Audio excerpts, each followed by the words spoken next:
আসসালামু আলাইকুম। 95 বাফা course Bangladesh air ফোর্সের সার্কুলার অলরেডি পাবলিশড। এই সার্কুলারটিতে হিউজ অপরচুনিটিস রয়েছে, অনেকগুলো অ্যাডভান্টেজ রয়েছে। তার মধ্যে একটি হচ্ছে অনেকের কাঙ্ক্ষিত যে ব্রাঞ্চ অ্যাডমিন সেটি এই সার্কুলারটিতে রয়েছে এবং পাশাপাশি চলতি যে ব্যাচ 2026 এই বছরের যারা ক্যান্ডিডেট তারাও কিন্তু এই ব্যাচটিতে অ্যাপ্লিকেশন করতে পারছে।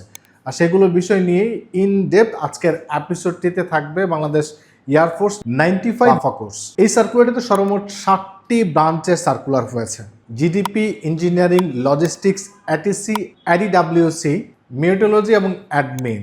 অর্থাৎ এই সার্কুলারটিতে সায়েন্স, আর্টস, কমার্স সকল ডিপার্টমেন্টের ক্যান্ডিডেট কিন্তু অ্যাপ্লিকেশন করতে পারবে, যেহেতু অ্যাডমিন ব্রাঞ্চ রয়েছে। যেহেতু বললাম সকল ব্রাঞ্চের ক্যান্ডিডেটরা অ্যাপ্লিকেশন করতে পারবে, অর্থাৎ অ্যাডমিন ছাড়া বাদবাকি যে ব্রাঞ্চগুলো রয়েছে সেখানে অ্যাপ্লিকেশন করার জন্য একাডেমিক যে কোয়ালিফিকেশন এসএসসি এবং এইচএসসিতে আলাদাভাবে থাকতে হবে 4.50 করে, এবং তার পাশাপাশি ফিজিক্স ম্যাথে এ গ্রেড থাকতে হবে।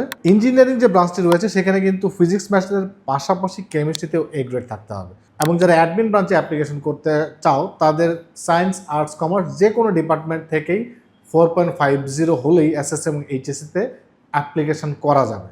এবং যারা ইংরেজি মাধ্যমের স্টুডেন্ট তাদের ক্ষেত্রে ও লেভেল, অর্ডিনারি লেভেলে ফিজিক্স ম্যাথ সহ কমপক্ষে 5টি বিষয়ে লেটার গ্রেড বি থাকতে হবে, এবং এ লেভেলে ফিজিক্স এবং ম্যাথে বি গ্রেড থাকলে কিন্তু অ্যাপ্লিকেশন করা যাবে।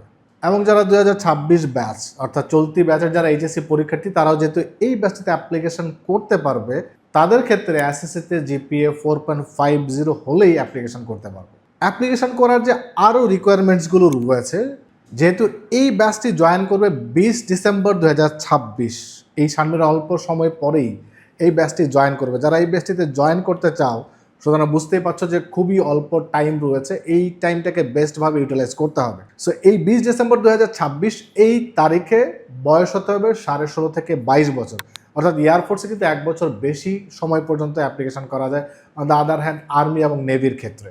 উচ্চতার ক্ষেত্রে ছেলেদের জন্য 5 ফিট 4 ইঞ্চি এবং মেয়েদের জন্য 5 ফিট 2 ইঞ্চি হলেই কিন্তু অ্যাপ্লিকেশন করা যাবে 95 বাফা কোর্সে। এই সার্কুলারটিতে 2টি ওয়েতে পরীক্ষায় অংশ নেওয়া যায়, অর্থাৎ এয়ারফোর্সে আমরা জানি যে অনেকগুলো ডেট দেওয়া থাকে, সেই ডেট থেকে একজন ক্যান্ডিডেট তার ইচ্ছে মতো যে কোনো একটি ডেট পিক করে পরীক্ষায় অংশ নিতে পারে, আর সেই সুযোগটি কিন্তু এই সার্কুলারটিতেও রয়েছে। এবং মাঝখানে কয়েকটি ব্যাচে যে প্রসিডিউরটি ছিল, একটি ব্যাচ একটি তারিখে সব সেন্টারে একসাথে পরীক্ষা, সেভাবেও কিন্তু এই সার্কুলারটিতেও পরীক্ষায় অংশ নেওয়া যাবে। অর্থাৎ আগামী আর একটি ডেটের যে পরীক্ষা সেটি 24 এপ্রিল অনুষ্ঠিত হবে 4টি সেন্টারে একসাথে। ঢাকা, যশোর এবং খুলনায় যে বিএফ শাহিন কলেজগুলো রয়েছে সেখানে এই পরীক্ষাগুলোতে অংশ নিতে হবে, এবং সিলেটে জালালাবাদ ক্যান্ট পাবলিক কলেজে অর্থাৎ 24 এপ্রিল প্রিলিমিনারি পরীক্ষা, অর্থাৎ প্রিলিমিনারি যে রিটেন টেস্ট সেটা আমি একটু পরে কথা বলবো। প্রথমে অনুষ্ঠিত হবে রিটেন টেস্ট 24 এপ্রিল যারা এক ডেটে পরীক্ষা দিতে চাচ্ছে তাদের জন্য, এবং বগুড়া বিএফ শাহিন কলেজে পরীক্ষা অনুষ্ঠিত হবে 9 মে। এবং এই দুটি ছাড়াও আরও অনেকগুলো ডেট রয়েছে। জুলাই মাসে 12টি, অগাস্ট মাসে 13টি এবং সেপ্টেম্বর মাসে 5টি ডেট রয়েছে। অর্থাৎ জুলাই, অগাস্ট এবং সেপ্টেম্বরের যে কোনো ডেট পিক করে সেই অনুযায়ী অ্যাপ্লিকেশন করে পরীক্ষায় অংশ নিতে পারে, যেটি শুধুমাত্র একটি সেন্টার অনুষ্ঠিত হবে, information and selection centre, Tejgaon, ঢাকায়। সো যেটি প্রথমে বলছিলাম যে এই সার্কুলারটিতে হিউজ অপরচুনিটি রয়েছে, যে যেভাবে পরীক্ষা দিতে চায় কমফোর্টেবল টাইমে সেইভাবে পরীক্ষায় কিন্তু অংশ নিতে পারে অ্যাপ্লিকেশন করে। এবং এয়ারফোর্সে যেটি সবচেয়ে বড় অপরচুনিটিস, একটি পরীক্ষায় অর্থাৎ যে ডেটে পরীক্ষা দেবে সেই ডেটে যদি ক্যান্ডিডেট ইনকেস বাদ পড়ে যায় তাহলে পরবর্তীতে তার সুবিধা মতো আরেকটি ডেট পিক করে পুনরায় অ্যাপ্লিকেশন করে পরীক্ষায় অংশ নিতে পারবে। এটি কিন্তু এয়ারফোর্সের একটি হিউজ অপরচুনিটিস।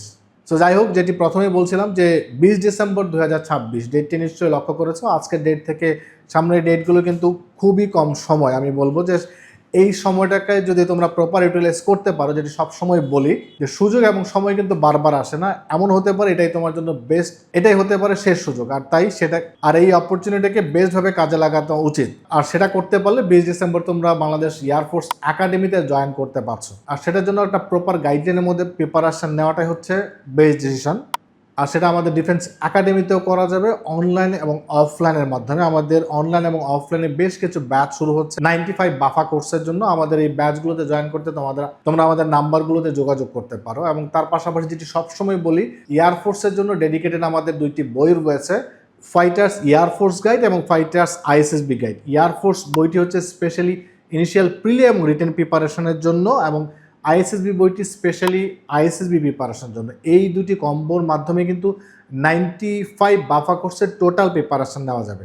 সো এই দুটি বই নিয়ে আজকের এপিসোডটিতে আমি ডিটেল কথা বলছি না, শুধুমাত্র আমি এটুকু বলবো যে A to Z সমস্ত কিছু এই বইটিতে ইনক্লুড করা হয়েছে। যদি আমি সংক্ষেপে বলি, 95 বাফা কোর্সের পরীক্ষার্থীর জন্য আমাদের যে ইনিশিয়াল প্রিলিয়াম রিটেন প্রস্তুতির জন্য ফাইটার্স এয়ারফোর্স বইটিতে রয়েছে, সেখানে কিন্তু লাস্ট 15 ইয়ার্সের কোশ্চেন অ্যান্ড সলিউশন দেওয়া রয়েছে, পাশাপাশি সাবজেক্ট ওয়াইজ সলিউশন, ভাইবার টোটাল প্রিপারেশন এবং বাংলাদেশ এয়ারফোর্স সম্পর্কে ডিটেল সমস্ত কিছু কিন্তু দেওয়া রয়েছে ফাইটার্স এয়ারফোর্স বইটিতে। এবং আইএসএসবি বইটিতে রয়েছে আইএসএসবির A to Z। এবং সবাই জানবে এই বই দুটি কিন্তু বাজারে বা অন্য কোথাও পাওয়া যায় না। এটি সংগ্রহ করতে সরাসরি আমাদের ডিফেন্স একাডেমিতে আসতে হবে, অথবা বাংলাদেশের যে কোনো প্রান্ত থেকে বাসায় বসে এটি সংগ্রহ করা যাবে কুরিয়ার সার্ভিসের মাধ্যমে। আর তার জন্য এখনই কল করতে পারো আমাদের যে কন্ট্যাক্ট নাম্বারগুলো রয়েছে সেই দুইটি নাম্বারে। 95 বাফা কোর্স নিয়ে আর কি জানার রয়েছে সেটি আমাকে কমেন্টস আকারে জানাতে পারো। এবং আগামী 20 ডিসেম্বর যারা জয়েন করতে যাচ্ছে বাংলাদেশ বিমান বাহিনীতে, তারা রাইট নাও থেকে তোমাদের সেই প্ল্যান অ্যাকশনে কনভার্ট করতে পারো। আই হোপ তুমি সেটা পারবে। Thank you so much.